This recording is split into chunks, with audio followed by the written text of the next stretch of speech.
இனிய வணக்கம். வாழ்க வளமுடன். ஜெய் குருதேவ், ஜெய் வாராகி.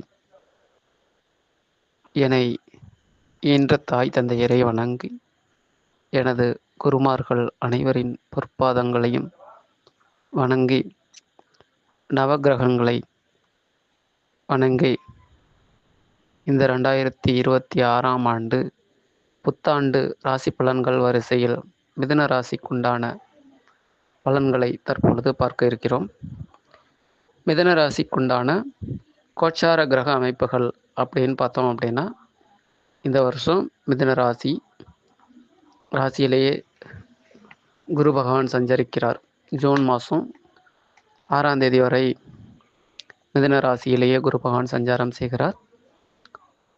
3ஆம் இடமான சிம்ம ராசியில் கேது பகவான் சஞ்சரிக்கிறார். 9ஆம் இடமான கும்பத்தில் ராகு பகவான் சஞ்சாரம் செய்கிறார். 10ஆம் இடமான மீன வீட்டில் சனி பகவான் சஞ்சாரம் செய்கிறார். இந்த அமைப்பானது ஜாதகருக்கு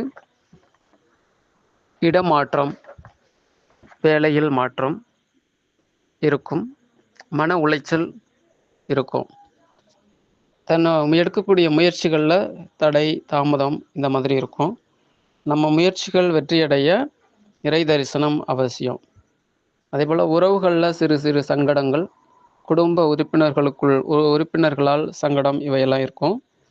ஆரோக்கியம் அப்படின்னு பார்த்தீங்க அப்படின்னா, இதயம் வயிறு உபாதை வந்து நீங்கும். அந்த மாதிரியான பிரச்சனைகள் உங்களுக்கு இருக்கும், அது சரியாகும். அதே போல் வேலையில் இது நாள் வரை இருந்த பிரச்சனைகள் நீங்கி இந்த வருஷம் உங்களுக்கு மேன்மையை கிடைக்கும் அப்படிங்கிற மாதிரி இருக்குது.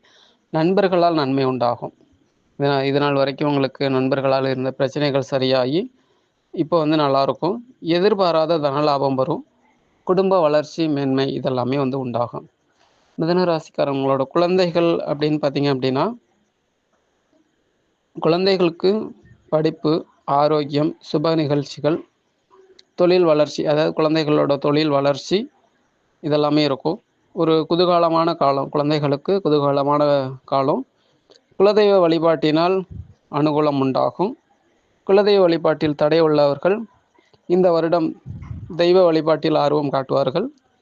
தெய்வ அருள் நிச்சயம் கிட்டும். ஒரு அற்புதமான காலகட்டம் இது.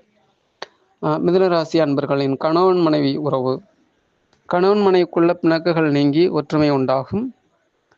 மனைவிக்கு சுகக்குறைவு உண்டாகும். மனைவி வழியில் ஒரு கர்ம செலவு அந்த மாதிரி உங்களுக்கு இந்த வருஷம் இருக்கும். மாமியார் வழியில் தவிர்க்க முடியாத கர்ம செலவுகள் வந்து போகும். மனைவியிடம் விட்டு கொடுத்து செல்வது ரொம்பவே நல்லாயிருக்கும். அந்த மாதிரி இருக்கும். அம்மாவுக்கு ஆரோக்கியம் மேம்படும். வண்டி வாகன செலவுகள் வரும். வண்டி வாகனம் வாங்கணும்னு நினைக்கிறவங்க வாங்குவாங்க. சொத்து சுகம் இந்த மாதிரி விஷயங்கள் எல்லாமே உங்களுக்கு ஒரு மேன்மையை தரும். அதே போல் பழைய வீட்டை புதுப்பிக்கணும்னு நினைக்கிறவங்க இந்த வருஷம் அந்த முயற்சி கைகூடும். வீடு வேலை சம்மந்தமாக இவங்களுக்கு நல்லது நடக்கும். திருமண வயதில் இருக்கிறவங்களுக்கு நல்ல வரன் அமையும். இது நாள் வரைக்கும் தடையாக இருந்த திருமணம் உங்களுக்கு சீக்கிரமாகவே கைகூடி வரும். அந்த மாதிரி ஒரு அமைப்பு உண்டாகும். அதேபோல் வெளியூர் வெளிநாடுகளில் இருக்க மிதுன ராசி அன்பர்கள் அந்த சிக்கல்கள் வர முடியாமல் இருக்கிறவங்க இந்த வருஷம் சீக்கிரமாக சேருவாங்க. வர்றதுக்கான தடைகள் விலகி நல்ல விதமாக வந்து சேருவாங்க. அந்த மாதிரி ஒரு அமைப்பு உண்டாகும்.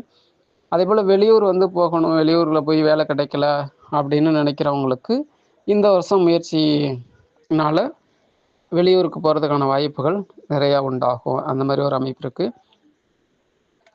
சுயதொழில் செய்கிறவங்களுக்கு ஒரு மிதமான நிலை இருக்கும். அது இந்த ஜூன் மாதம் வரைக்குமே அந்த மாதிரி கொஞ்சம் மிதமாக இருக்கும். ஜூன் மாதத்துக்கு அப்புறம் அப்படின்னு பார்த்திங்கன்னா தொழிலில் உயர்வு உண்டாகும். வெற்றி வாய்ப்பு, கௌரவம், பெயர், புகழ் இதெல்லாமே கிடைக்கும்.